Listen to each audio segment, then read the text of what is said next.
तो कुमार देव एजुकेशन में अपने चैनल में आपका स्वागत करता हूँ। ये इसकी छठी कविता है हिंदी की, बीए सेकेंड ईयर। सामान्य शब्द और परिभाषिक शब्द। इसके लेखक है डॉक्टर रघुवीर। पूरा नाम नहीं, शॉर्ट फॉर्म दे रखा है। पूरा नाम तो रघुवीर शाह है इनका। लेखक का साहित्यिक परिचय।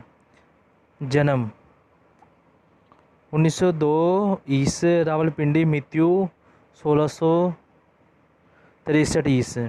शिक्षा पंजाब, लंदन और यूट्रेक्ट से उच्च शिक्षा प्राप्त।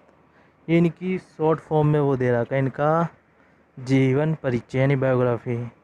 कार्य क्षेत्र। प्रसिद्धि भाषा शास्त्री और केसकार। भारतीय संस्कृति के उपदेशों का उद्घाटन करने के उद्देश्य से दिल्ली में भारतीय संस्कृति की अंतर्राष्ट्रीय अकेडमी की स्थापना। अकेडमी द्वारा हजारों पांडुलिपियों का दुर्लभ ग्रंथों का प्रकाशन। भाषा ज्ञान। अंग्रेजी, हिंदी, पंजाबी, संस्कृतिक, तिब्बती, मंगोलियन, बैलिनीज। प्रमुख रचना है। परिभाषिक। अंग्रेजी हिंदी कोश, फन यू। भारतीय भौगोलिक नामों की चीन शब्दकोश, comprehensive English Hindi, dictionary of government and education world and faces, Mongolian संस्कृति शब्दकोश वित्त। परिभाषित अंग्रेजी कोश, स्वर व्यंजना, अर्थवेद ऑफ द वैश्वानर 20 भागों में अंकित। विराजरहम संस्कृति, तिब्बती, मंगोलियन आदि। प्रमुख विचारधारा। ज्ञान विज्ञान के अधिक क्षेत्रों में शिक्षा प्रदान करने के माध्यम पर बल। संस्कृत भाषा को मूल स्रोत मानते हुए हिंदी में नवीन शब्दों के गहन पर जोर। भारतीय संस्कृति के अप्रकाशित पक्ष को सामने लाना। मौलिकता। संस्कृति से शब्द धातु चुनकर नए नए शब्दों का निर्माण। प्राचीन साहित्य के अनेक शब्दों का जीर्णोद्धार। भारतीय संस्कृति के प्रचार प्रसार, अनुशीलन और अनुसंधान की दिशा में महत्वपूर्ण योगदान। प्रस्तुत लेख की प्रमुख विशेषताएं। सामान्य व परिभाषित शब्दों का अंतर स्पष्ट करते हुए परिभाषित शब्दों की आवश्यकता पर बल दिया। परिभाषित शब्दों का निर्माण की प्रवृत्ति का विश्लेषण। अंग्रेजी परिभाषित शब्दों में हिंदी अनुवाद करते हुए अनेक नियमों और सिद्धांतों का प्रतिपादन। संस्कृत शब्दों के उपयोग पर बल। लेख का प्रतिपादन। प्रसिद्ध भाषा शास्त्री व कोशकार डॉक्टर रघुवीर ने प्रस्तुत लेख सामान्य शब्द और परिभाषित शब्द में विचारणात्मक व वैज्ञानिक रूप से सरल सामान्य शब्दों का तथा परिभाषित शब्दों में अंतर स्पष्ट करते हुए परिभाषित शब्दों की आवश्यकता पर बल दिया है। जिन शब्दों को सीमा में बांधा जाता है वह परिभाषित शब्द होते हैं। जैसे डकैती से तात्पर्य होगा कि 4 या 4 से अधिक व्यक्ति जब डाका डले। इसी प्रकार का शब्द है प्रीरोगेटिव, जिसका अर्थ है सच्चाधिकार। इस शब्द का प्रयोग सामान्य व्यक्ति नहीं कर सकता, राष्ट्रपति ही कर सकते हैं। ऐसे शब्दों की सीमा बांधी जाती है और इनकी सीमा नहीं बांधी जा सकती, वे साधारण शब्द होते हैं। परिभाषित शब्दों में कतिपय नियम है, जैसे जिसमें जितने शब्द अंग्रेजी में हो उतने ही हिंदी में भी होने चाहिए। जैसे सेक्शन और अप्रूव शब्द, इनके अर्थ मंजूरी, अनुमोदन करना, दोनों ही परिभाषित शब्द हैं, लेकिन दोनों का अर्थ एवं भाव भिन्न है। हिंदी में भी इसी प्रकार भाव भिन्नता से शब्दों का भिन्न होना आवश्यक है। इसी प्रकार के अंग्रेजी में 3 शब्द हैं, कैस्यूस, सेंटेंस और एक्सप्रेशंस। दिखाने में यह शब्द समान है, किंतु वास्तव में इनमें भाव भिन्नता। इसके साथ प्रत्येक शब्द का अपना महत्व 3 क्रम है। खंडवाक्य, वाक्य, पद्मावली। अभिव्यक्ति भाव स्पष्ट करने के लिए 3 शब्दों का प्रयोग अलग अलग प्रसंगानुसार करना होगा, इसलिए तीनों के लिए हिंदी में भी अलग अलग परिभाषित शब्द होने चाहिए। परिभाषित शब्द का चयन नियम है कि सामान्य रूप से मूल शब्द की लंबाई 4 अक्षरों की होनी चाहिए। उपकार शब्द में 4 अक्षर है जिसमें नए शब्द बनाए जा सकते हैं। उपकार, परोपकार, परोपकारी। इसी प्रकार अंग्रेजी शब्द डिक्शनरी है जिसमें 3 अक्षर है परंतु हम बना सकते हैं इंडस्ट्रियल, लाइसेंस 8 अक्षर आदि। अन्य नियम है कि शब्दों में 2 से अधिक संयुक्त अक्षर नहीं होने चाहिए। भारतीय परिभाषित शब्दावली के सिद्धांत है कि अंग्रेजी के शब्दों का अनुवाद किया जाए तो यह सार्थक होगा चाहिए। अर्थ हिंदी का अनुबोधित शब्द यथावान होना चाहिए। अंग्रेजी का पैटर्न अर्थ छाया के लिए हिंदी भाषा में नया शब्द होना चाहिए, जैसे कि प्रीरोगेटिव, स्वच्छाधिकार, राइट्स अधिकार, प्रिविलेज विशेष अधिकार। ये 3 शब्द साधारण दृष्टि से एक जैसे होने पर भी प्रयोग की दृष्टि से भिन्न है। हिंदी में भी प्रत्येक अर्थ छाया के लिए अलग शब्द का होना चाहिए। शब्द के असमर्थ शब्द का अनुवाद यथासंभव शब्द से ही 3 होना चाहिए। जैसा ऑक्सीजन शब्द का अनुवाद है प्राणवायु। हमारी और यूरोपीय भाषा की स्थिति में अंतर नहीं है। किसी शब्द के विभिन्न अंशों के साथ अन्य शब्द जोड़ने पर अर्थ बदल जाता है। शब्द निर्माण की प्रक्रिया में धातु, उपसर्ग और प्रत्यय सहायक होते हैं। ये शब्द भवन निर्माण के लिए इंडो का काम करते हैं। शब्दों को यदि विश्लेषित किया जाए तो उनसे अनेक शब्दों का निर्माण किया जा सकता है। संस्कृति से हमें ये तीनों बातें ली, उपसर्ग, धातु और प्रत्यय। इसी से हिंदी के अनेक शब्द बने। यदि इस आधार को हम छोड़ दें तो शब्द निर्माण कैसे होगा। संस्कृत भाषा शब्दों का अंत स्रोत कहा जा सकता है। हमारी भाषा का अधिक रूप संस्कृत है, इसलिए आदिकाल के कवि चन्बरदायी और भक्तिकाल के कवि तुलसीदास।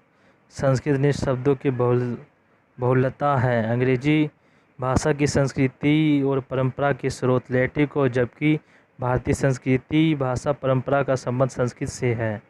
जिस भाषा के संग से हम अपनी भाषा और सभ्यता प्राप्त करते हैं ऐसी भाषा को आकर भाषा कहा जाता है। इनके अनेक भाषाओं की आकार भाषा संस्कृत है, इसलिए सभी भाषाओं के लिए परिभाषित शब्द सभी संस्कृत के लिए जाने चाहिए ताकि सभी भाषाओं को एक रूपता लक्षित हो और उनका समान अर्थ ग्रहण किया जा सके। प्रत्येक भाषा के शब्दों के ध्वनि प्रयोग की सीमा निश्चित होती है। जैसे हिंदी में टेस्ट से शब्द प्रारंभ होता है जबकि अंग्रेजी में स्टार्ट में अनेक शब्द आरंभ होते हैं। शब्द ध्वनि को 3 हिस्सों में बांटा जा सकता है, आरंभ, मध्य व अंत।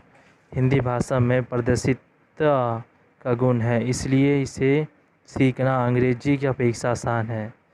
हिंदी का अर्थ प्रदर्शन होता है जिसमें अर्थ आर पार दिखाई देता है।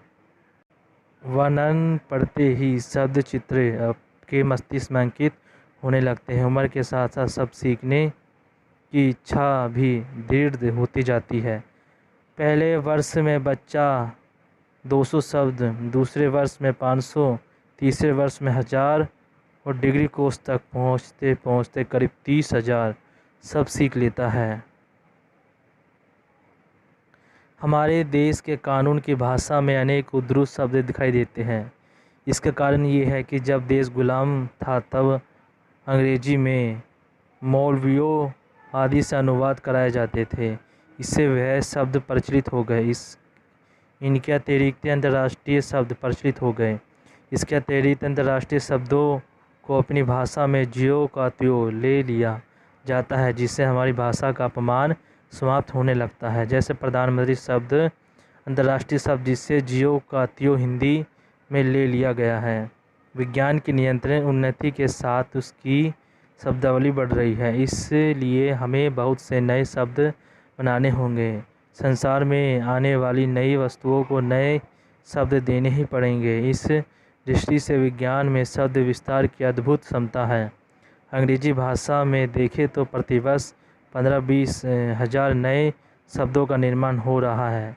इसलिए शब्दों के अर्थ को समझने के लिए हमें परिभाषित शब्दों का अनुवाद भी समर्थक रूप से करना होगा। भाषा दो प्रकार की होती है, नैतिक और कृत्रिक। नैतिक भाषा स्वाभाविक रूप से जनता की भाषा होती है, जबकि कृत्रिम भाषा वैज्ञानिक की भाषा होती है, जो वैज्ञानिकों व विद्वानों द्वारा सोच कर बनाई जाती है। सोच विचार कर जब भाषा बनाई जाती है तब उसकी स्वाभाविकता नैसर्गिकता चली जाती है। प्रमुख विचार बिंदु। परिभाषित शब्द का अर्थ है जिसकी सीमा बंद दी गई हो, जैसे अंग्रेजी शब्द का डेकोरिस्टी हिंदी में इनके लिए डकैती शब्द है। जिन शब्दों में सीमा बांध दी जाती है परिभाषित शब्द हो जाते हैं, और उनकी इतनी सीमा नहीं बांधी जाती वह साधारण शब्द होते हैं। परिभाषित शब्दावली कभी सरल नहीं हो सकती। सरल शब्द वे होते हैं जो बिना पढ़े लिखे लोग, कुली, बच्चे, गांव के लोग आदि भी समझते हैं। ऐसे शब्द 2-3 हज़ार होते हैं। परिभाषित शब्दों की संख्या इनसे कहीं अधिक है। भारतीय परिभाषित शब्दावली का पहला सिद्धांत यह है कि हिंदी का अनुदित शब्द अर्थवान होना चाहिए। दूसरा सिद्धांत यह है कि अंग्रेजी की प्रत्येक अर्थ छाया के लिए हिंदी भाषा में भी नए शब्द होने चाहिए। अंग्रेजी में एक शब्द जो उसका अनुवाद भी हिंदी में एक शब्द से होना चाहिए। धातु, उपसर्ग और प्रत्यक्ष इन तीनों के मिलने से सारे शब्द बनते हैं। ये हमारे भवन निर्माण की ईंट है। हिंदी का प्रत्येक शब्द विषय है। नए शब्द निर्माण के लिए उनका ठीक से प्रयोग करने के लिए यह सहायक शक्ति है। नए शब्दों का निर्माण करते समय हमें ये ध्यान रखना चाहिए कि शब्द का उच्चारण सुखपूर्ण किया जा सके। सामान्य रूप से मूल शब्द परिभाषित शब्द की लंबाई 4 अक्षर की होनी चाहिए। एक शब्द में 2 से अधिक संयुक्त अक्षर नहीं होने चाहिए। हिंदी का शब्द पारदर्शन होता है, अर्थात अर्थ आर पार दिखाई देता है। हमारी भाषा के शब्दों का यह गुण है कि यह वस्तु का चित्र हमारे मस्तिष्क में बना देता है। किसी भी भाषा हिंदी के समान पारदर्शिता का गुण विद्यमान नहीं है। अंग्रेजी का सारा इतिहास लैटिन के साथ समृद्ध है, जबकि हमारी संस्कृति, भाषा और परंपरा का संबंध संस्कृत से है। हमारी आकर भाषा संस्कृत है। भारत की अधिकांश भाषाओं की आकार भाषा संस्कृत है। संस्कृत से हम जितने चाहे शब्द बना सकते हैं। ये शब्द निर्माण का अंत स्रोत है। आज के युग में विज्ञान का बड़ा महत्व है। इस क्षेत्र में नित्य नए शब्दों को बनाने की आवश्यकता, क्योंकि विज्ञान के शब्दों का विस्तार करने की अद्भुत क्षमता है। भाषाएं 2 प्रकार की होती है, नैतिक भाषा और कृत्रिम भाषा। नैतिक भाषा स्वाभाविक रूप से जनता की भाषा होती है। कृत्रिम भाषा वैज्ञानिक की भाषा होती है, जो वैज्ञानिकों द्वारा बनाई जाती है। वैज्ञानिक शब्दों का निर्माण सोच विचार कर करना पड़ता है। आज हिंदी की जो स्थिति है वे विचार की स्थिति है। पाठ में आए कठिन शब्दों के अर्थ। सार्थक, उपयोगी, लाभदायक, अर्थवान, प्रयोजन युक्त, विशेषज्ञ, किसी विषय का विषय ज्ञान रखने वाला। निरीक्षण, गौर से देखना, जांच करना। अद्भुत, अनोखा। विश्लेषण, पृथक करना, किसी चीज़ के अंगों को अलग करना। विषय, किसी वस्तु के अंगों को पृथक किया गया हो। अनुसंधान, खोज, तथ्य, सत्य, सच्ची बात। प्रसार, फैलाव। पारदर्शिता, जिस वस्तु के आर पार देखा जा सकने की क्षमता या गुण। स्रोत, जरिया, संस्कृत, परिष्कृत। समता, सत्य, स्थित, नैसर्गिक, स्वाभाविक, सहज, प्राकृतिक। कृत्रिम, बनावटी। चिंतन, विचार, निर्वाचन, चुनाव, एकरूपता, समानता, विधि, कार्य करने का ढंग। अंत तो गत्वा।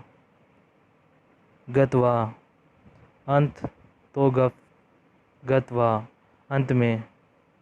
ये कविता समाप्त हुई। हम आपको मिलेंगे नेक्स्ट कविता में। वीडियो अच्छी लगी वीडियो को लाइक करें, चैनल को सब्सक्राइब करें और मेरी वीडियो को लाइक करें, क्योंकि लाइक से हमें मोटिवेशन मिलता है।